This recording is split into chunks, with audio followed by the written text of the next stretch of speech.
আর আপনারা দেখছেন মিষ্টির রান্নাঘর। আজকে আমি বানাবো চিংড়ির দো পেঁয়াজা, প্রনের দো পেঁয়াজা। তার জন্য কি করেছি, এই প্রনগুলোকে আমি ভালো করে পরিষ্কার করে ধুয়ে নুন হলুদ মাখিয়ে রেখেছি।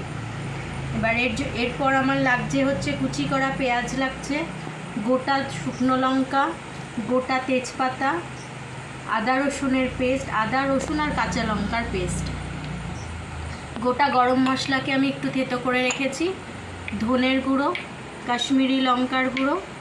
আচ্ছা, এখানে আমি টমেটোর কুচি নিয়েছি আর আমি দুবার ফোড়ন দেবো। লাস্টে যে ফোড়নটা দেবো তার জন্য আমি গোটা গোটা মানে একটু বেশ বড় বড় টুকরো করে ছোট ছোট টমেটোগুলোকে কেটে রেখেছি, এরকম কিউব করে পেঁয়াজগুলোকে কেটে রেখেছি, কটা কাঁচা লঙ্কা চিড়ে রেখেছি, কাঁচা পাকা কাঁচা লঙ্কা, আর একটু রসুন থেতো করে রেখেছি, আর লাগবে আমার গরম মশলা। এবার চলুন বানাই। কড়াই আমার তেল গরম হয়ে গেছে, এটা আমি সর্ষের তেলে করব রান্নাটা। তেল গরম হয়ে গেছে, এবার আমি মাছগুলো হালকা করে ভেজে নেব।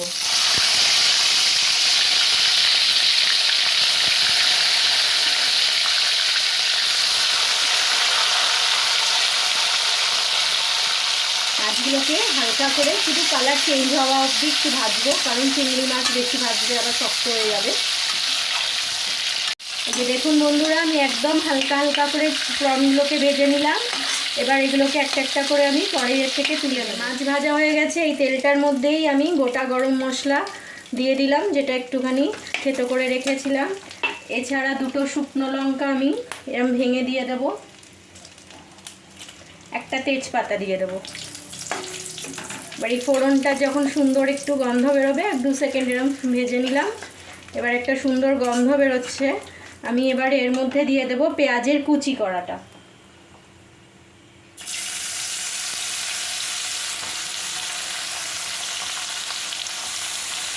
কুচিগুলো দিয়ে, পেঁয়াজের কুচিগুলো দিয়ে আমি কিছুক্ষণ ভাজবো। এই সময় আমি এর মধ্যে একটু নুন দিয়ে দেবো, তাহলে তাড়াতাড়ি ভাজাটা হয়ে যাবে, পেঁয়াজটা তাড়াতাড়ি নরম হয়ে যাবে। আমি সামান্য একটু নুন দিয়ে দিলাম। এইভাবে ফ্লেমটা বাড়িয়েই পেঁয়াজটা ভাজবেন। পেঁয়াজটা তো অনেক, আপনারা চাইলে এখানে পেঁয়াজ বাটাও ইউজ করতে পারেন। আমার কুচি করাটা ভালো লাগে, তাই আমি কুচি করে দিয়েছি। আর এটা ভাজা হবে, এর মধ্যে আমি একটু হলুদের গুঁড়ো দিয়ে দেবো। এর মধ্যে এবার আমি একটু হলুদের গুঁড়ো দিয়ে দিলাম, দিয়ে এবার এটাকে ভাজতে থাকবো।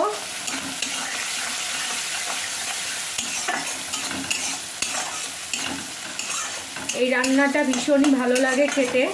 আপনারা জিরা রাইসের সাথে খেতে পারেন, গরম ভাতের সাথেও ভীষণ ভালো লাগে, কিন্তু জিরা রাইসের সাথে বেশি ভালো লাগে এটা খেতে। এই যে আমার পেঁয়াজ ভাজাটা অলমোস্ট হয়ে গেছে, আমি এবার এর মধ্যে দিয়ে দেবো হচ্ছে কাঁচা লঙ্কা, আদা আর রসুন, যেটা আমি একসাথে একটা পেস্ট বানিয়ে রেখেছিলাম, সেটা দিয়ে দেবো।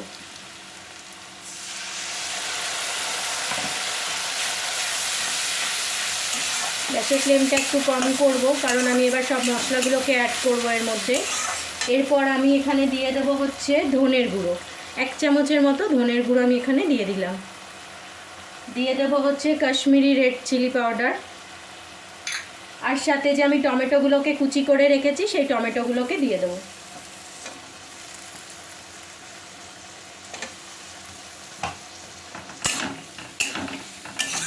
এবার সবগুলোকে মিশিয়ে, এবার এই যতক্ষণ না তেল ছাড়ছে এই মশলাগুলোকে আমি এবার এরকমভাবে কষিয়ে নেব। এই যে দেখুন আমার মশলাটা পুরো ভাজা হয়ে গেছে। এবার এর মধ্যে আমি সামান্য একটু গরম জল অ্যাড করব।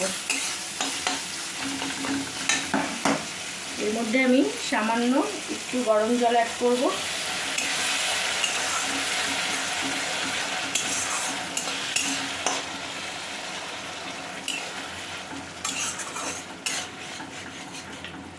কিছুক্ষণ আমি এবার এটাকে একদম কম করে কিছুক্ষণ বন্ধ করে রাখবো, 2-3 মিনিটের মতো। গ্রেভিটা রেডি হচ্ছে, ততক্ষণ আমি ফোড়নটা রেডি করে নিচ্ছি। কড়াই বসিয়ে দিয়েছি আরেকটা, ওর মধ্যে অল্প একটু সর্ষের তেল নিয়ে নিলাম। তেলটা গরম হয়ে গেলে আমি ওর মধ্যে, তেলটা আমার গরম হয়ে গেছে, এবার ওর মধ্যে আমি রসুনের কুচি, যেটাকে আমি রসুনটা থেতো করে রেখেছিলাম, রসুনটা দিয়ে দিলাম, সাথে কাঁচা লঙ্কাগুলো দিয়ে দিলাম, আর পেঁয়াজের কিউবগুলো দিয়ে দিলাম, আর টমেটোর টুকরোগুলো দিয়ে দিলাম। এবার এইটাকে আমি টস করার মতো ভেজে নেব। এই যে ভাজা হচ্ছে, এবার এর মধ্যে আমি 2-3টে জিনিস অ্যাড করব। সেটা হচ্ছে একটু নুন অ্যাড করব, তারপর আমি এটার মধ্যে একটু কাসুরি মেথি অ্যাড করব,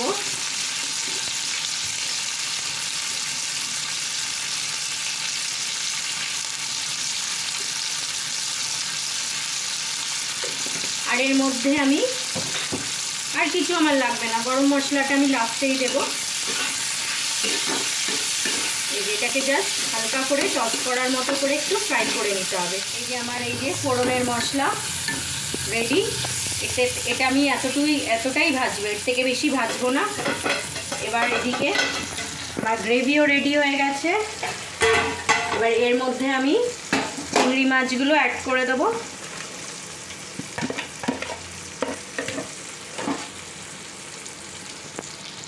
দিয়ে একটু মিশিয়ে নেব।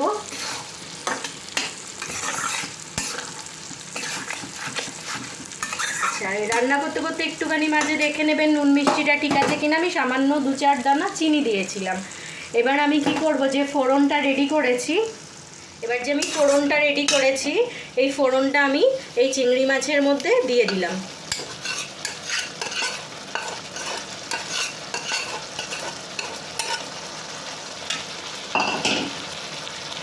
দিয়ে এটাকে ভালো করে মিশিয়ে নেব।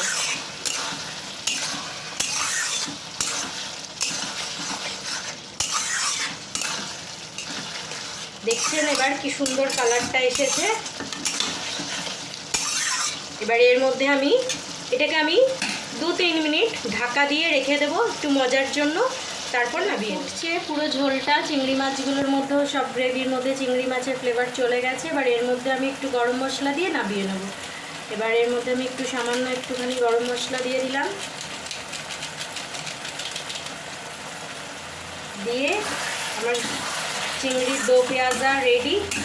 আমি বন্ধ করে দিলাম গ্যাস। এবার 5 মিনিট পর ওকে রেস্টে রাখবো। রেস্টের পর আপনাকে সার্ভ করে দেখুন বন্ধুরা, আমার চিংড়ির দো পেঁয়াজা রেডি হয়ে গেছে।